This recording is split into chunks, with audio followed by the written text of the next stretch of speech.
I wanted to make a video talking about my first year as a licensed therapist. A lot of people have been asking me questions about how did I get here? What's the path to take? Once I'm here, what are the pros and cons? I also kind of want to talk about my missteps, things I could have done better, the things I feel like I did extremely well, everything in between. So let's get started. One thing that struck out to me was the level of comfortability you quickly get. At first, you never know who's gonna walk through that door, right? You never know who your clients are gonna be. You might be nervous about not being able to gauge or handle the situation. Something that I will say, the up and coming therapists out there, is a lot of times the patient is gearing their expectations towards what you present to them. If you present confidence, if you present calmness, if you present educational background and form of know-so within the communication, these are all aspects that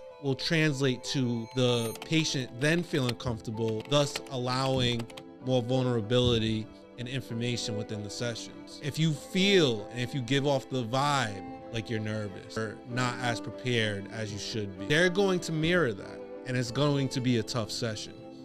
One thing that I will say is get your first 100 sessions done as quick as possible. As humans, we learn a lot more by doing and a lot less with the typical education pattern of studying. You're gonna learn mannerisms, you're gonna learn what to do in certain situations, not by a textbook, but by actually doing. I think it's very important that from the time that you start the conversation to the end of the session, you are fully engaged and analyze the client's needs. We don't want to start off talking about us. We don't want to start off kind of giving information on why that client is in good hands. We want it to be about what brought the client in the first place, because that will be at the top of their mind. And all you have to do is understand that this is also awkward for the client. This is also uncomfortable for the client.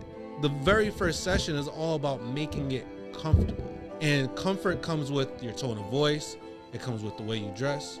It comes with the aura or the vibe of the office. All of these things matter. Another thing that I want to mention about my first year of being a therapist is the amount of support from the community that I have gained. This is truly a career that is not only fulfilling, feels like there's an outpouring cry and a need for it. And with that need comes tons of support. You just have to make yourself visible for that support. So whether this be social media, whether this be some sort of advertising or marketing, put yourself out there. I think that it's a therapist's job to not only counsel people, but to also uphold what they're counseling people about to their own lives. And with that, you have to show people a side of you, whether it be via Instagram or YouTube, that potentially they've never seen before. I need you to be vulnerable as well. If you show vulnerability, people will more likely be vulnerable with you, right? If you're just professional, it's, they're gonna come to you as if they're just talking to a robot, and you don't want that. The third thing I would like to discuss, the misstep of people trying to make a certain amount of money. We bill insurances and we get paid by the session. Sure, if we slam our calendar with back-to-back sessions, we can make, well over six figures, well over $100,000. Cool. However, with that comes burnout. With that comes stress of if you miss an appointment or if you have a no-show, you're scrambling to find another client or another appointment. I would like to say choose a comfortable schedule that, yes, you're gonna challenge yourself, but you're not going to overdo it to the point where you're providing subpar quality to your clients, right? Because if you provide subpar quality to your clients, one, they're not gonna come back. The second thing is they're gonna say, hey, that therapist over there, don't mess with him. I tried him and he didn't even seem like he wanted to be there. You wanna be fully engaged with your client. And in order to do that, you can't have burnout. So don't let the dollar sign create your schedule. Create your schedule based on what you feel like you can do. Another thing that I would like to add is I started off, and because I started off and I wanted to make as much money and I just saw kind of dollar signs, or not seeing dollar signs, but I had a lot of student loans I had to pay back, a lot of debt. I didn't have a niche to dive into. So I was taking kids, elderly, adults, anxiety, depression, bipolar, schizophrenia. I was kind of like, if you just needed to talk to someone, I was there. It was a hard pill for me to swallow, but I had to recognize that there was some mental health illnesses that I wasn't fully schooled on and I wasn't fully educated about.